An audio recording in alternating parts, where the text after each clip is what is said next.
Good afternoon. We're speaking to Tendai Makoni, who's the country coordinator for JRS Zimbabwe. Good afternoon to you and thank you for joining us. Tendai, so in terms of what are the programs that we involved in within Zimbabwe as Jesuit refugees? Okay, we are in the secondary school in Tombogara refugee camp. This year, 2016, we have an enrollment of 555 students, and we are basically from Form 1 to Form 4. That is in the South African context, that's grade 8 to grade 11. And then we also have vocational training skills, VST trainings, that is mainly for the 19 to the 55-year-olds, males and females. And that is skills basically in carpentry, bricklaying, welding, upholstery, leather making, catering, fruit juice making, quite a bit of those. And with these vocational training skills, after they've been trained, we give them startup kits so that they start their own small businesses, and then they earn an income. We encourage them to be working in groups because we do not want to seem as if we are sponsoring just an individual. Yeah, so sort of the big captain or exactly. captain of industry and everyone else lags behind. Group them together, you have broader beneficiation. So in these groups, it's a maximum of 20 per group. So at the moment, we have 19 of these income generating groups that have since graduated from the vocational training, and they are running their own small businesses. We also have the livelihood skills in the camp, which are mainly targeting the single mothers and the widows and survivors of SGBV. It's mainly for the women. And in that group, we have the piggery project, we have the chicken project, we have the quail project, and we've recently started the rabbit project. Brilliant. So basically that's what JRS is doing in Tombogara refugee camp. So I was actually going to mention that you kept on making mention of camp or refugee camp, whereas in South Africa people are aware that refugees and asylum seekers live within the general population. That's why we refer to refugees in South Africa as being urban refugees. The situation is different in Zimbabwe though. Yes, it's very different. In Zimbabwe we have an encampment policy. So all the refugees and asylum seekers have to live in Tombogara refugee camp. For them to leave the camp, they have to get a pass from the camp administrator to go into town. And usually these passes are from a day to 3 months, depending on what it is that they want to do outside of camp. Otherwise, besides that, they have to be in camp. And what's the population like? And how many people are we talking about that's in this camp environment in Tombogara? Oh wow! As of the last statistics, we had over 10,000 in the camp. I don't have the figures as from end of April, but as from end of March, we had nearly 11,000, 10,600 something. Wow, that's quite a significant number of people. And population groups, nationalities, where are these people largely from? The biggest number is from the DRC, the Congolese, where from that population, 85% is from the DRC. Wow. And then we have some from Burundi, some from Rwanda, some from Eritrea, mainly from the Great Lakes region. Of late, we've been receiving a few from Syria, Egypt, and also have one South African. So yeah, we have a diverse population. And I mean, although you mentioned that the largest group is made up of, which accounts for almost 85% of the entire population is from the Congo, but surely, there is still some diversity within this community, linguistically, nationally, ethnically. Oh yes. Some Christians, some are Muslims, some speak Swahili, some speak Lingala, some speak French, some speak some languages that I've never heard of. But still, yes, in the one camp. And I mean, in terms of peace and coexistence, does it prove to be a challenge at times? Sometimes yes, because you'll find those that were perpetrators of the violence, where these people are running away from, some of them are in camp with these victims of that violence. So sometimes it can be a bit tense. But in the past, we used to have conflict resolution workshops that we used to carry out in the refugee camp, and these seem to have helped. And also in our vocational training skills and in our livelihood education skills, we have a component of conflict resolution, such that we teach them how to work together, whatever their nationality, whatever their background. So it seems to be working because there are no eruptions of conflict, and they seem to be able to work together despite the fact that they're from different backgrounds. So it's tense, yes, at times, but it's okay. What I'm fascinated by is that there are specific examples of groups that are made up of different ethnicities and nationalities, and they're working together and they've managed to peacefully coexist. And we'll get to those examples in just a few. An example, the one family, the restaurant. Exactly, that's what I was thinking. One family, Yes. so, you know, the sewing group. Yes. I really think those are brilliant examples, and we'll touch on those in just a few. What I wanted to get to is also what I think for a lot of people, what they wouldn't necessarily understand is that if you're living in this camp environment and you don't have access to the outside world, so to speak, what makes the vocational skills training program successful in people starting up these small businesses? Because in essence, that suggests that there's a small economy running within this group of people that have been put together because of the conflict that they've escaped. I think what makes it successful is the hope that we're giving them, that there is life after being encamped. There is life after being a refugee. Even in the camp, there is life. So I think that's what makes it so successful, because they know that they can take these skills with them wherever it is that they go, whether they get repatriated back home or whether they get resettled to a third country. They know these skills are theirs. Because when they left their homes, they had nothing. They left everything. Their educational qualifications, their certificates, everything. So this to them is hope, that they can have something even though they are refugees. So I think that's what makes it so successful, the hope that we're giving them. And a small economy has developed, because some of these refugees are busy putting together, I mean, some of them are building wheelbarrows, some of them are putting together some really beautiful furniture. Building houses actually in the camp. You know, juice making. And then the outside local Zimbabwean community actually interact with the refugees. Tell us a bit about that. Well, where to start?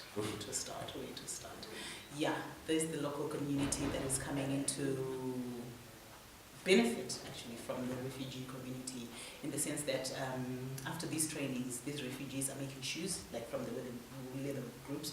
In the secondary school, there's local Zimbabweans that are also in the secondary school. Wow. They're getting shoes from these leatherworks, from the leatherwork group. The welders, they're making wheelbarrows, they're making these energy-saving stoves, they're making scotch cuts.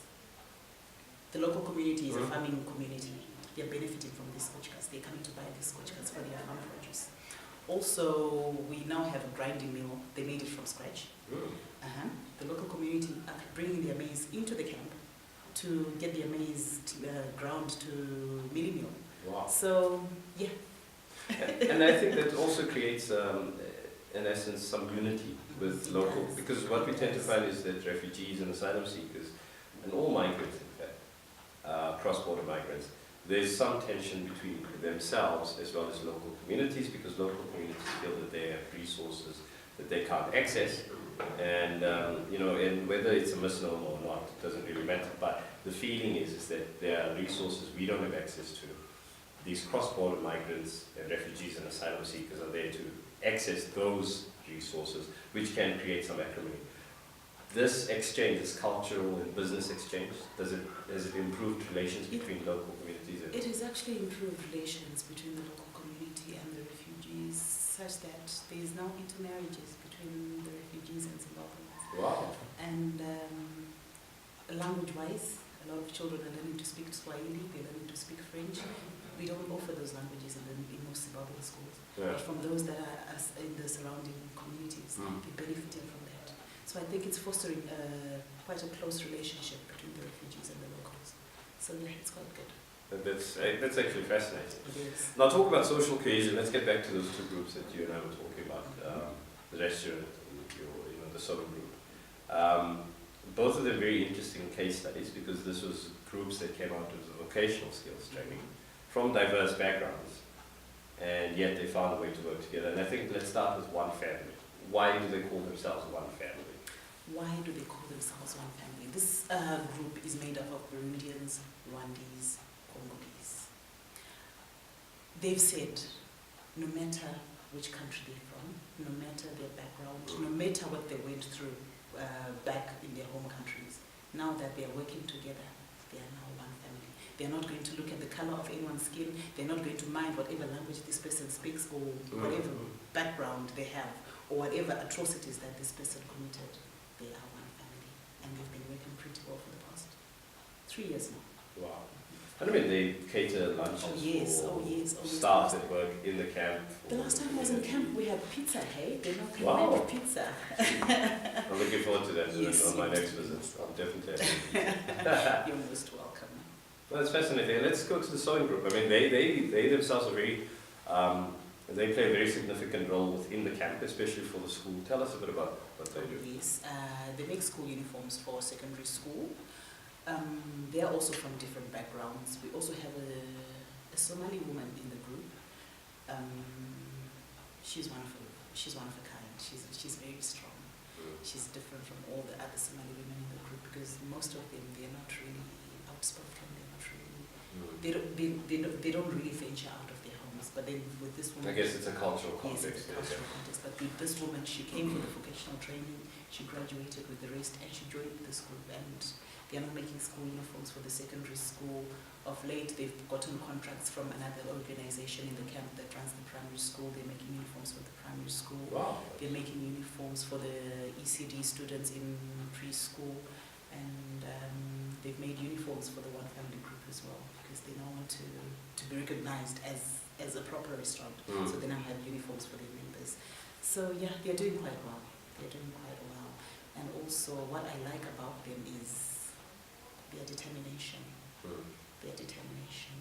They don't give up. They don't give up. Because even if they don't have an order from whatever organization to make whatever it is that the organization wants, they still come into work to make their own stuff that they then go out and sell. And this is the fascinating question for me again, talking about the small economy that exists within the camp. Of what benefit is this income, albeit a very humble income that they receive in the work that they do? What do people generally do with their money? Because people, I think, for outsiders that are not familiar with camp life, the assumption is all your needs are taken care of. You know, you have a piece of land to build a house on, you get food rations or whatever arrangement has been reached. Why is it so important that these people earn an income while living in an encamped environment? To them, to use their own words, it gives them dignity. One woman says she managed to buy textbooks for her child. These children, mind you, are given books in the secondary school, but she just wanted that dignity of being able to buy a book for her own child, to provide for her own child. That gives them the dignity that they've been denied as refugees. And I think that's why this economy is so important to them, because they want that dignity back. They don't like the idea of being spoon-fed, practically. Yeah. So this gives them back their humanity, their dignity. I think the amazing part is also they supplement their diets. There's trade within the camp. If someone is raising chickens, they can buy some chickens. They have a variety to choose from if they have their own income. They can choose to eat beans today if they want. They can choose to eat fish if they want. It's different from when you're just being told you have to eat this because this is what is there. Yeah. They have a choice. Because if you have money in your pocket, you have a choice. And that's what being a refugee was denying them, the choice. Let's go back to some of the examples of, especially the women empowerment projects that you're running. You mentioned earlier on and then I know you're extremely passionate about it, that's why you smile as you speak. So, and I think it's an extremely important thing because I think enough research and enough has been written on this issue. If you uplift women, you uplift an entire community. Tell us about where this started, because if I'm not mistaken, it started with the piggery project. It started with the piggery project. And one thing I can tell people that might be listening at home, there's many pigs. Pink pigs. There's many pigs in Tongo, but these pigs are amazing. They're massive, they looked well after, and occasionally they have a few more babies than expected. That's true. That's true. Well, this group of women approached JRS. Most of them are single mothers and widows. They approached JRS to say, yes, we are getting handouts in the camp, but we want jobs.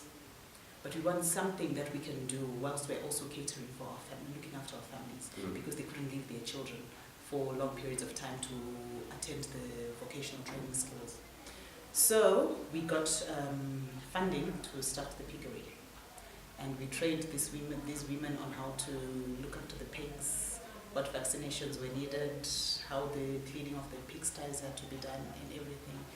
And to be quite honest with you, I was surprised at the determination of most of these women, because in the camp there's no running water to clean the piggeries. But they'll take buckets, go to the various watering holes in the camp, because we've got those manual pumps, bring water in those buckets to clean the piggeries. And they don't tire. And some of these are old women, over 50. But they don't tire. They do this on a daily basis, and the piggery is twice spotless. a day. And it's been a huge success. It's been a huge success, and I'm very passionate about this, because these women, they were honest enough to say they do not want to go into sex work because they don't want to survive like that. They want to make their own money. And this has been very successful, and it's one of the projects I'm very proud of. And the project has grown then since then. It has. It really has. Just in brief, because we have about 2 minutes left. Just in brief, I mean, what has it expanded into? Oh yes, we now have quail beds. We sell the meat and the eggs as well. We now have Bushveld chickens. We sell the eggs and the meat. And we've now started the rabbit project, all for these women. That's amazing. That's just absolutely fascinating. Look, Tendai, I think without any hesitation, it's quite clear that you're doing really amazing work in Zimbabwe. JRS as a whole in Zimbabwe is doing amazing work. But you have staff. You have a very humble number of staff dealing with 10,000 people and their needs. Just by a matter of interest, tell people how many people you're working with. In the camp, we have 3 staff members and 10 volunteers. In the office, we have a project director, a Carmelite sister, Sister Concilia. She's a very hardworking woman. We also have a new skills coordinator who handles the vocational skills training, Sister Perpetua. She's also a Carmelite. And in the secondary school, we have the social worker, Terence Matsimbre. They are very hardworking, very, very hardworking. Terence is assisted by the homework club supervisors. There's 6 refugee volunteers that come in to help the students after work with their homework. And we also have a volunteer librarian. We have a library in the camp, which is open from 8 to 5 every day, except Saturday and Sunday. We also have a teacher in the computer skills training. He's a volunteer as well. We have 2 teachers in the beauty therapy department. One is for cosmetology and one is for hairdressing. They're also volunteers. And then in the sewing department, we have 3 teachers, one for level 1, one for level 2, and one for embroidery. And then in the secondary school as well, we also have a security guard. He's a volunteer as well. And who else? Yes, at the new vocational skills training center, we have a security guard as well. And also at the piggery, whatnot site, we also have a security guard who's also a volunteer.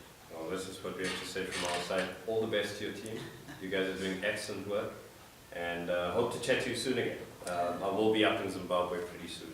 And hopefully we'll be able to do another interview, which we will obviously broadcast by very, very close to the JRS. And I hope to interview one of our beneficiaries. Of course. Anyone. I'm definitely looking forward to it. Thank you very much. All the best. Thank you, Goodbye. Fishwell.